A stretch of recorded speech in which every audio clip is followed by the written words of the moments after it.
तो आदाब, नमस्कार, गुड इवनिंग, सत श्री अकाल। एक बार फिर आप तमाम लोगों का स्वागत है क्राइम तक की कहानी के इस एपिसोड में। कल की कहानी नहीं सुना पाया, उसकी मजबूरियां थी, कई काम थे, कुछ शूट था और इस वजह से ये मिस हो गया। आप में से बहुत सारे लोगों के मेल आए।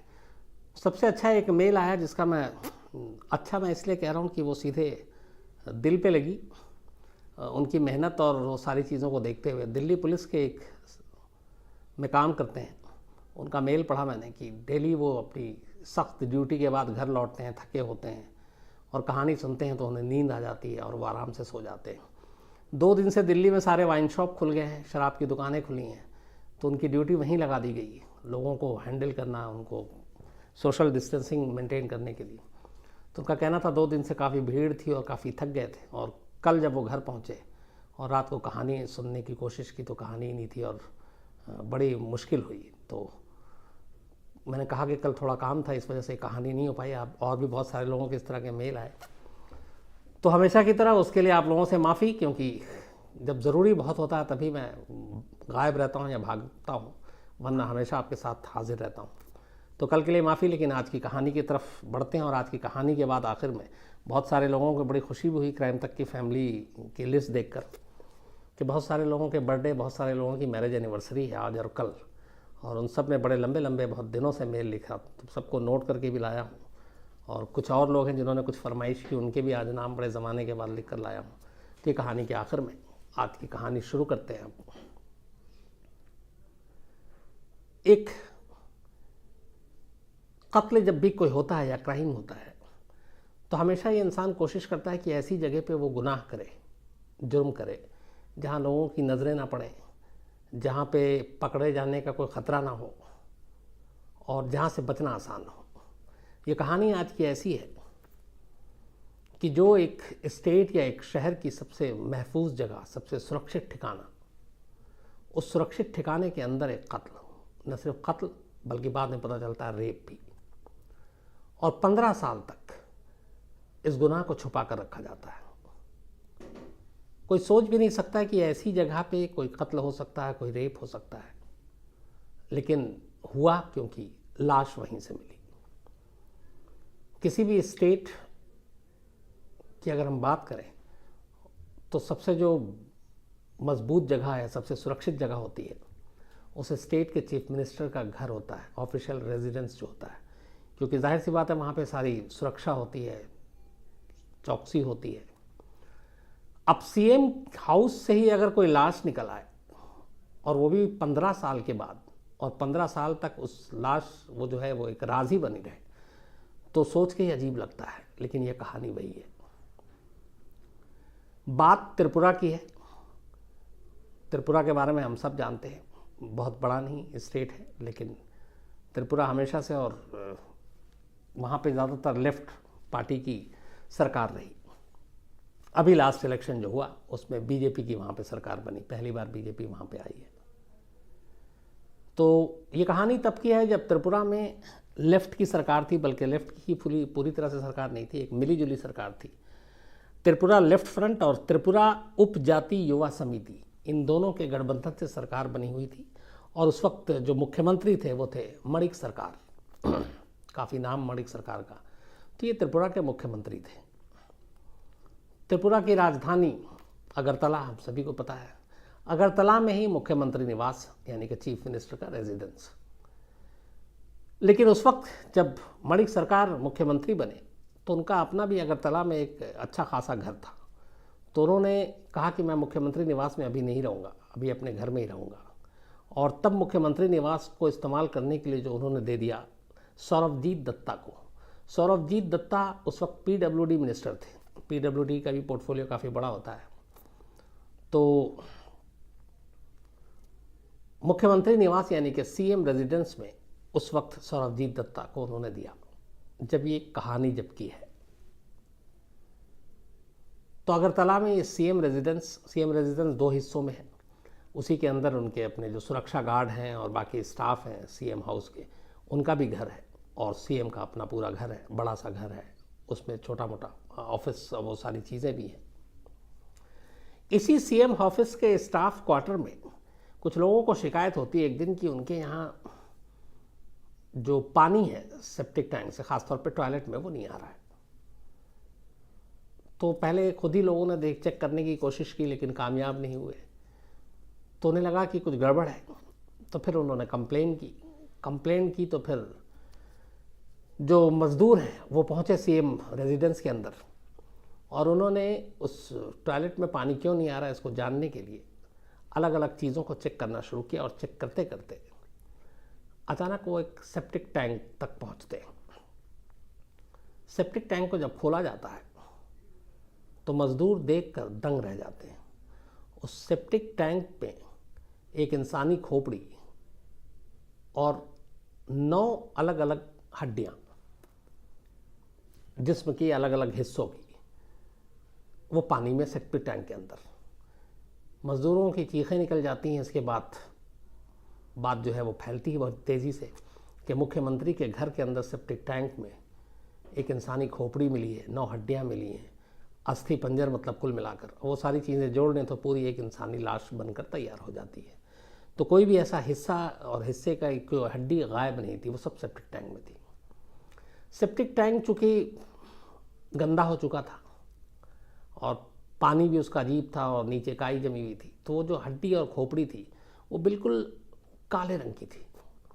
मतलब एक तरह से तो पहचान में भी नहीं आए कि ये, अगर खोपड़ी साबुत ना होता तो शायद पहचान में भी नहीं आता कि ये इंसान की ही हड्डियां हैं या इंसान की खोपड़ी है। लेकिन खोपड़ी साबुत थी, इसलिए वो बनावट के हिसाब से पता चला कि ये इंसानी खोपड़ी है और ये एक तरह का कंकाल है। लाश मिलते ही हड़कंप मच जाती है। लाश को भेजा जाता है। लाश के नाम पे कुछ था नहीं। अब सवाल ये कि ये लाश किसकी है, कहाँ से आई? मुख्यमंत्री जैसे निवास पे जहाँ सिक्योरिटी इतनी टाइट है, वहाँ पे सेप्टिक टैंक में कोई किसी ने कैसे रखा? लेकिन ये सारी चीज़ें तो बात की बात थी। पहले तो ये पता करना था कि ये भैया लाश किसकी है। इससे भी बड़ी बात ये कि ये लाश किसी लड़के की है कि लड़की की है, ये भी मालूम नहीं, क्योंकि उस स्कल से या खोपड़ी से या बाकी हड्डियों से ये पता ही नहीं चल रहा था कि मरने वाला है या मरने वाली है, यानी कि लड़का है या लड़की है। तो अजीब मुश्किल थी। लेकिन अगरतला पुलिस को अब ये सारी चीज़ें, जब सेप्टिक टैंक से बाहर निकला, उस वक्त चीफ मिनिस्टर जो मणिक सरकार थे, मुख्यमंत्री, एक किसी फंक्शन में भाषण दे रहे थे। जब मज़दूर ने सेप्टिक टैंक देखा और उसके बाद अचानक वो कोहराम मचा, तो फिर पुलिस को बुलाया गया। पुलिस पहुंची और फिर पुलिस ने अपने सीनियर अफसरों को बताया। तो अगरतला में ही मुख्यमंत्री एक पब्लिक कहीं पे एक भाषण था वो दे रहे थे। तो जो त्रिपुरा के आला पुलिस अफसर हैं वो फ़ौरन ये खबर सुनते ही सीधे मुख्यमंत्री की तरफ भागते हैं, उस फंक्शन में पहुंचते हैं और मुख्यमंत्री के कान में जाके धीरे से बताते हैं कि आपके ऑफिशियल रेजिडेंस के अंदर सेप्टिक टैंक से इंसानी लाश मिली है, लेकिन खोपड़ी की और हड्डियों की शक्ल में। अब ये बड़ी बात थी, इसलिए कि एक मुख्यमंत्री के घर के अंदर ये चीज़ें मिले तो पहला शक तो आपको सीधे मुख्यमंत्री पे ही कि भाई आपके रहते हुए यहाँ बाकी चीज़ें कैसे हो सकती हैं, और सीधे ब्लेम मुख्यमंत्री पे आएगा। तो मुख्यमंत्री ने जैसे ही सुना, उनकी भी थोड़ी सी हवा ख़राब हुई और उन्होंने सीधे उस पुलिस अफसर से कहा कि आप फ़ौरन पुलिस भेजें और इसकी जितनी भी गहराई से आपको जाँच करनी है आप जाँच कीजिए। हरी झंडी मिलते ही अब अगरतला पुलिस लग गई। उसने सारी चीज़ें उठाई। पोस्टमार्टम करने के लिए कुछ था नहीं, तो उसको SFL भेजा, मतलब स्टेट फॉरेंसिक लैब में, ताकि वो इसकी जांच कर सके। अब स्टेट फॉरेंसिक लैब में उस वक्त ये बात है जिस दिन ये बॉडी निकली, माफ़ कीजिएगा तारीख बताना आपको भूल गया, 5 जनवरी 2005, 5 जनवरी 2005, जिस दिन ये सेप्टिक टैंक खोला गया और मजदूर ने निकाला और फिर पुलिस को खबर मिली। तो 5 जनवरी 2005 को जैसे ही ये हड्डियाँ और खोपड़ी बाहर आई, उसके बाद पुलिस ने इसको SFL को भेजा। स्टेट फॉरेंसिक लैब अगरतला में ही था। अगरतला में जब वो आया तो अब उनके सामने बड़ी दिक्कत ये थी। पुलिस ने कहा कि पहले तो ये पता करो कि ये मेल है या फीमेल है मरने वाला, इसकी एज क्या है और ये कब से सेप्टिक टैंक में। तो फॉरेंसिक लैब ने उसके बाद अपनी जांच शुरू की और उस जांच में उन्होंने ये कहा कि हम इसका लिंग नहीं बता सकते कि ये लड़का है या लड़की है। उसकी वजह ये कि उसने कहा कि हमारे पास अगरतला में उस वक्त इसकी इतनी सुविधा नहीं है और ये लिंग जो है ये DNA के ज़रिए ही पता चल सकता है, और उस वक्त DNA कोलकाता में या फिर हैदराबाद में। तो अगरतला SFL ने अपनी तमाम कोशिश की, लेकिन वो उस मरने वाला या मरने वाली है, ये इस सवाल का जवाब नहीं दे पाई। हाँ, अगरतला पुलिस से दो चीज़ें ज़रूर जानकारी मिली जो बड़ी अहम थी। पहली ये और चौंकाने वाली, जिससे थोड़ी सी माणिक सरकार को भी राहत मिली, वो ये कि ये कंकाल, ये खोपड़ी सेप्टिक टैंक के अंदर 15 साल पहले से थी। मतलब कत्ल 15 साल पहले हुआ था। और 5 जनवरी को, जैसा मैंने बताया कि आपको ये बाहर निकला, और 15 साल जाएं पीछे तो इसका मतलब है कि 1990-91 के आसपास ये कत्ल हुआ। 15 साल से एक लाश सेप्टिक टैंक के अंदर पड़ी हुई है और किसी को नहीं मालूम, वो भी चीफ मिनिस्टर के ऑफिशियल रेजिडेंस के अंदर। ये अपने आप में चौंकाने वाली थी। तो एक जो अगरतला फॉरेंसिक लैब है उसने ये क्लियर किया कि ये लाश, ये हड्डियाँ, ये खोपड़ी, ये 15 साल पुरानी है, यानी 15 साल पहले कत्ल हुआ। दूसरी जो एक चीज़ बताई जिससे थोड़ा सा शक हुआ लेकिन पुख्ता तौर पे नहीं था, वो ये बताया कि इस जो खोपड़ी के अलावा 9 हड्डियाँ मिली जिसमें कि अलग अलग हिस्सों की, उसमें एक हड्डी कलाई की भी थी और उस कलाई के साथ एक प्लास्टिक की चूड़ी का टुकड़ा लगा हुआ था और सेप्टिक टैंक के अंदर से उस कलाई के साथ मिला। तो प्लास्टिक की चूड़ी कलाई के साथ उस हड्डी, मतलब कलाई तो रही नहीं, ये इशारा करती थी कि शायद मरने वाला कोई लड़की है, मतलब वो मरने वाला नहीं, मरने वाली है। लेकिन पुख्ता तौर पे नहीं कह सकते थे, इसलिए कि जब तक वो डीएनए या बाकी चीज़ें नहीं हो जाए उससे आप साबित नहीं कर सकते हैं कि ये लिंग इसका क्या था, लड़का या लड़की, सिर्फ एक प्लास्टिक की चूड़ी के आधार पर। लेकिन अगरतला लैब के हिसाब से जो चूड़ी मिली थी वो उस कलाई के साथ, ऐसा लगता था कि शायद वो पहने हुई हो और वो लड़की हो। लेकिन अगरतला लैब ने साथ में ये भी कहा कि इस बारे में वो यकीनी तौर पे नहीं कह सकते। तो अब दो चीज़ें हो गई, एक की लाश 15 साल पुरानी है और दूसरी के साथ में चूड़ी मिली, तो बहुत मुमकिन है कि ये लड़की की लाश हो, लेकिन पुख्ता तौर पे कुछ नहीं मालूम। एक चीज़ और पता चली और वो ये कि सारी चीज़ों को और साइंटिफिक तौर पे देखने के बाद अगरतला लैब ने यह भी कहा कि इस लाश के साथ कुछ ज़्यादती हुई है, मतलब हड्डियों के साथ। वो हड्डियाँ के ज़रिए कुछ उन्होंने बताने की कोशिश की और वो ये था डाउट कि अगर ये लड़की है तो इसके साथ पहले रेप हुआ और रेप के बाद मर्डर हुआ। लेकिन फिर वही है कि पुख्ता तौर पे हम कुछ नहीं कह सकते। ये लैब की रिपोर्ट थी। अब जैसे इस लैब की रिपोर्ट आई और ये चूड़ी वाली बात आई प्लास्टिक की, ये खबर रिपोर्ट लीक हो गई त्रिपुरा में, अगरतला में। अब जितनी मीडिया थी उसने इसको छाप दी। इसके बाद जो विपक्ष थी वहाँ के त्रिपुरा की राजनीति में, उन्होंने इसको इशू बना लिया। कांग्रेस, बीजेपी और बाकी दलों ने मिलकर अब मांग करने लगे कि इसमें मुख्यमंत्री अपना इस्तीफा दें, माणिक सरकार, और उस मामले की जांच सीबीआई को दी जाए। लेकिन स्टेट गवर्नमेंट ने तब मामले की जांच सीआईडी को दे दी और सीआईडी से ही कहा कि आप जांच करें। लेकिन अब चूड़ी और इसकी मरने वाली हो सकता है लड़की हो और उसके साथ रेप भी हुआ हो, वो भी सीएम के अंदर से लाश मिली है, इसलिए मामला गंभीर हो गया।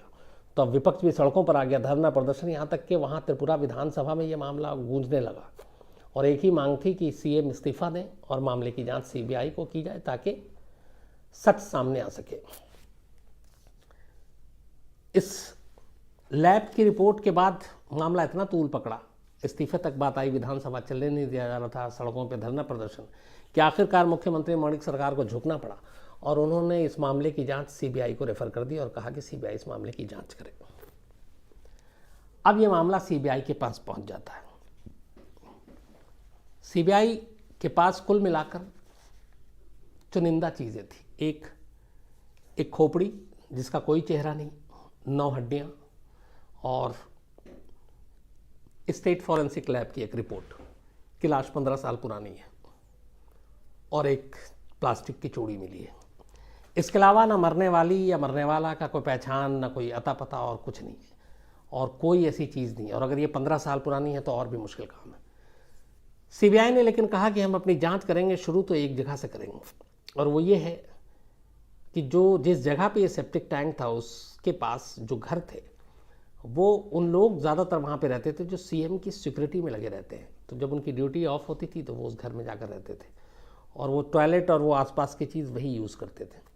तो सीबीआई ने ज़ीरो इन किया सीएम के सिक्योरिटी स्टाफ को लेकर कि इनमें से ही किसी का इन्वॉल्वमेंट हो सकता है।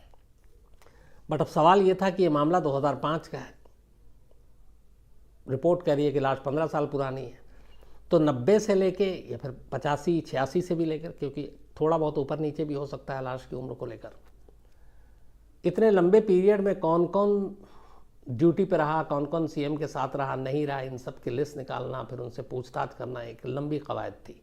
लेकिन सीबीआई ने कहा कि हम इसको इसी पैटर्न पे जांच करेंगे। तो सबसे पहले पता किया गया कि पिछले 15-16 सालों में सीएम की सिक्योरिटी किन किन एजेंसियों के पास थी। तो पता चला कि 1990 से लेकर 2005 तक त्रिपुरा के जो मुख्यमंत्री की सुरक्षा की जिम्मेदारी थी वो सिर्फ 2 अलग अलग बटालियन ने अलग अलग वक्त में संभाली है। एक त्रिपुरा स्टेट राइफल, तो त्रिपुरा स्टेट राइफल के जवान जो हैं वो सीएम की सुरक्षा में लगे रहते थे। और फिर एक वक्त ऐसा भी आया था जब राजस्थान आर्म कांस्टेबलरी, तो आरएसी, तो राजस्थान आर्म्स कांस्टेबलरी और साथ में त्रिपुरा स्टेट राइफल, यही 2 ऐसी बटालियन थी जिनके लोग सीएम की सुरक्षा किया करते थे। अब 15 सालों में इन दोनों बटालियन के सैकड़ों जवानों ने अलग अलग वक्त में ड्यूटी की, उनकी लिस्ट निकाली गई 1990 से लेकर सबकी, और एक एक के बारे में पता किया गया। और ख़ास तौर पर सीएम हाउस के उस एरिया में, जिस एरिया से ये सेप्टिक टैंक से लाश मिली, उस एरिया के नज़दीक जिन जिन का घर था सिक्योरिटी स्टाफ का, उन लोगों को, उस बिल्डिंग के हिस्से के लोगों पे ज़्यादा फोकस किया गया। तो अब एक तो उनका नाम पता निकाला गया, दूसरा ये पता किया गया कि इनमें से उस वक्त तक ड्यूटी पे कौन कहाँ रहता था। कई बार पता चला कि कुछ लोग उस बिल्डिंग में इतने वक्त तक रहे, फिर दूसरी बिल्डिंग में भी चले गए, दूसरे वाले भी उधर चले गए, तो ये घालमेल भी हो रहा था। लेकिन और कोई ऑप्शन था नहीं। सीबीआई एक एक कर से उनसे पूछताछ करती रही, कोई फ़ायदा नहीं हुआ। सबसे पूछताछ कर लिया गया, कोई क्लू नहीं मिला, कोई जानकारी नहीं मिली। और दिक्कत ये थी कि अब तक पुलिस बिना नाम, बिना चेहरे, बिना किसी पहचान, जिसका कत्ल हुआ उसके बारे में कोई जानकारी नहीं, और उसी के कत्ल को वो सुलझाने की कोशिश कर रही। एक मुश्किल ही, अब उस कत्ल जिसका हुआ उसकी जानकारी नहीं है, नाम नहीं मालूम, पता नहीं मालूम। आसपास पूरा सब पता किया गया कि कोई ऐसा है जो मिसिंग है, 15 साल से मिसिंग है, कोई जानकारी नहीं मिली।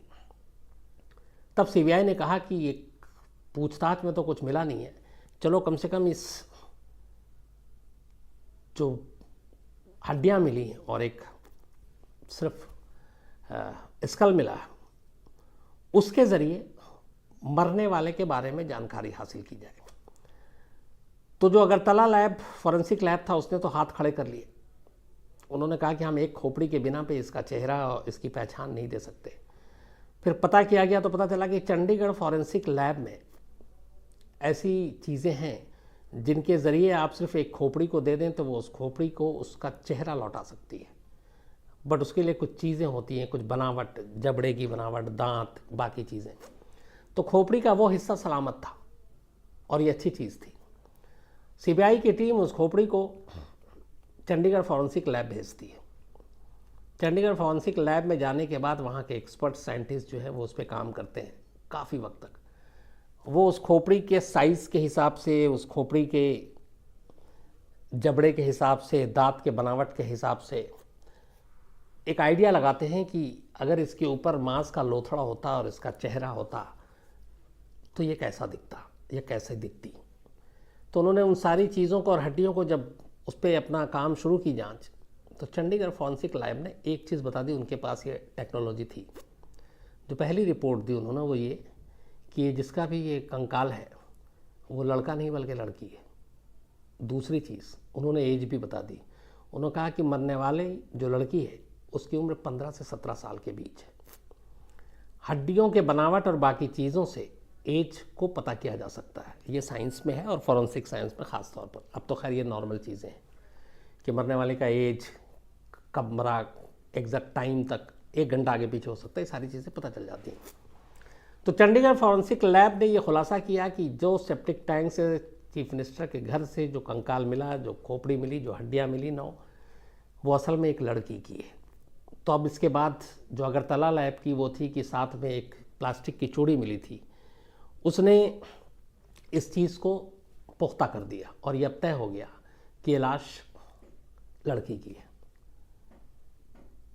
इसके बाद अब उन्होंने चेहरा बनाना शुरू किया।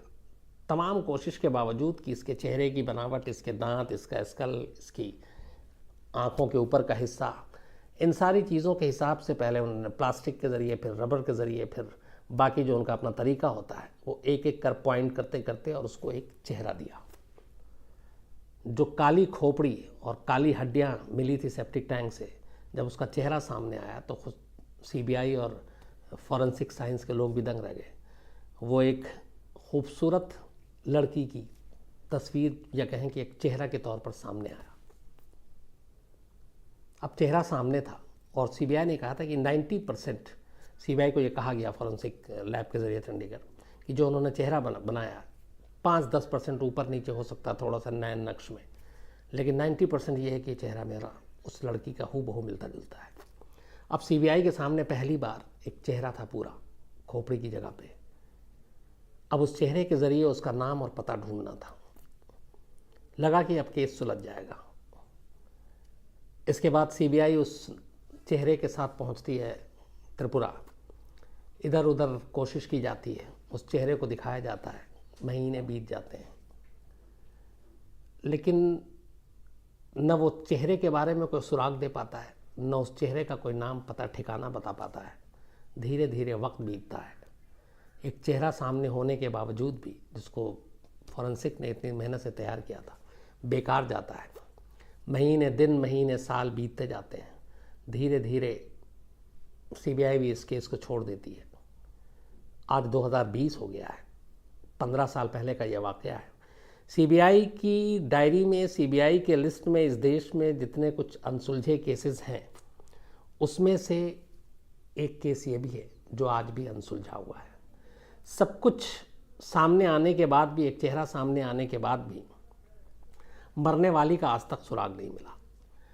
मुख्यमंत्री के घर के अंदर के सेप्टिक टैंक में उस लड़की को रेप और कत्ल करने के बाद किसने डाला, आज तक उस कातिल और रेपिस्ट का सुराग नहीं मिला। और जबकि ये तय है कि जो भी था वो कोई पावरफुल था, और जो भी था या तो सुरक्षा गार्ड में अगर हों तो उनमें से, या फिर मुख्यमंत्री के अपने स्टाफ में से, लेकिन ये चीज़ हमेशा दबी रही। आज तक इसका खुलासा नहीं हो पाया।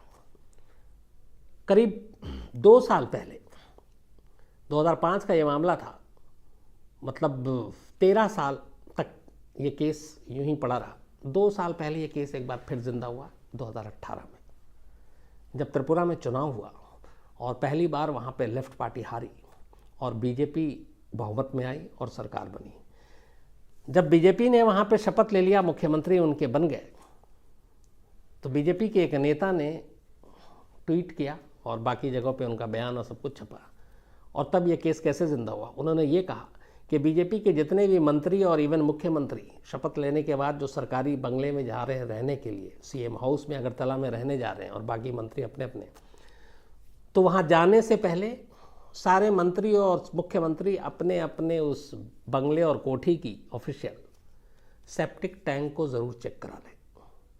क्या पता उसके अंदर कोई लाश निकल आए। ये हवाला दिया गया था 2005 के इसी लाश की, और उनका कहना था कि लेफ्ट की पार्टी की सरकार जब थी तो बहुत सारे लोगों का कत्ल कराया गया और उनको कत्ल करा कर इसी तरह सेप्टिक टैंक और कहाँ छुपाया गया। तो बीजेपी के उस नेता ने बाकायदा ये आगाह किया था कि जो भी मंत्री और मुख्यमंत्री हैं अपने अपने सरकारी निवास में जाएं, उससे पहले अपने अपने सेप्टिक टैंक की सफाई करा लें, धुलाई करा लें, चेक करवा लें, ताकि कल को यह ना हो कि उनके रहते हुए कोई लाश निकल आए। ये 13 साल बाद इस तरीके से ये केस जिंदा हुआ। लेकिन हकीकत ये है कि आज 2005 के बाद 2020 हो चुका है। उस सेप्टिक टैंक में किस लड़की की लाश थी, उसका नाम क्या था, उसका पता क्या था, कहाँ की रहने वाली थी, किसने उसको मारा, किसने उसके साथ रेप किया, वो कौन लोग थे, ये सारे सवाल अनसुलझे हैं। सीबीआई जैसी एजेंसी भी इन सवालों का जवाब आज नहीं ढूंढ पाई है। उसके बाद कितनी सरकारें आई गईं, पर इस केस का कुछ नहीं हुआ। यह आज भी एक अनसॉल्व केस की कैटेगरी में है। अब पता नहीं कब तक रहेगा और कभी खुलेगा भी कि नहीं। दुआ तो यही कि कभी ये केस खुले और पता चले कि सच्चाई क्या थी। अगर ऐसा होता तो मैं आपको ज़रूर बताऊंगा इस बारे में। अब जैसा